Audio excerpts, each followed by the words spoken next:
In the area of confidence, we have a lot of trouble properly interpreting the level of confidence that other people express. One thing we do is we attach too much significance to how confident someone seems and appears and acts.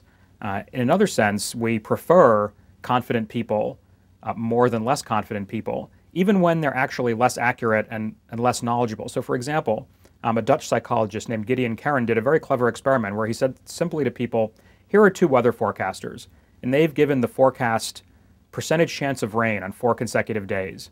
Forecaster A says there's a 90% chance of rain on Monday, a 90% chance on Tuesday, a 90% chance on Wednesday, and a 90% chance on Thursday. Forecaster B says there's a 75% chance on Monday, 75 on Tuesday, 75 on Wednesday, and 75 on Thursday. In fact, after those 4 days, it turns out to have rained on 3 out of those 4 days. That is 75% of the days. Which weather forecaster do you think was the better forecaster? Now, the right answer is forecaster B, because forecaster B said there's a 75% chance of rain, and he was right. On 75% of those days, it actually did rain. He's what we call perfectly calibrated. But a majority of subjects in this study preferred forecaster A. And the only difference between forecaster A and B is that forecaster A is more confident. Forecaster A is sort of more decisive in his forecasts, but less accurate. Yet we still prefer that forecaster, even knowing their track record. And here, we actually know what their track record is, so we should really be able to say, look, this guy got it right. He's the right one. But instead, even knowing their track record, we go for the one who's more confident. And this is an unusual case, actually, because you've been given all the information you need to know to make the right decision.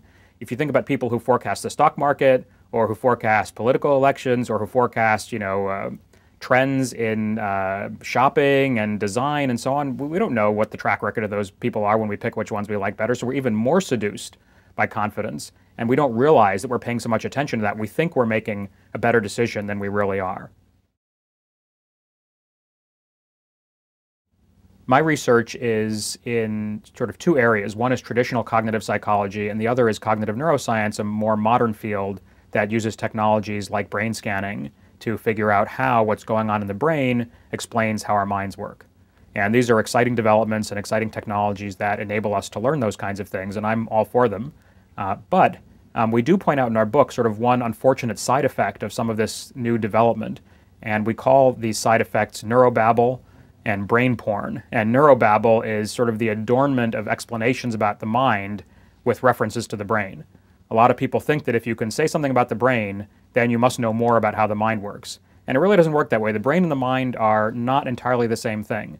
Just seeing a picture of the brain with some colorful blob showing this is where the brain is active while we're doing some particular task doesn't necessarily tell us a whole lot more about that task and how our minds accomplish it.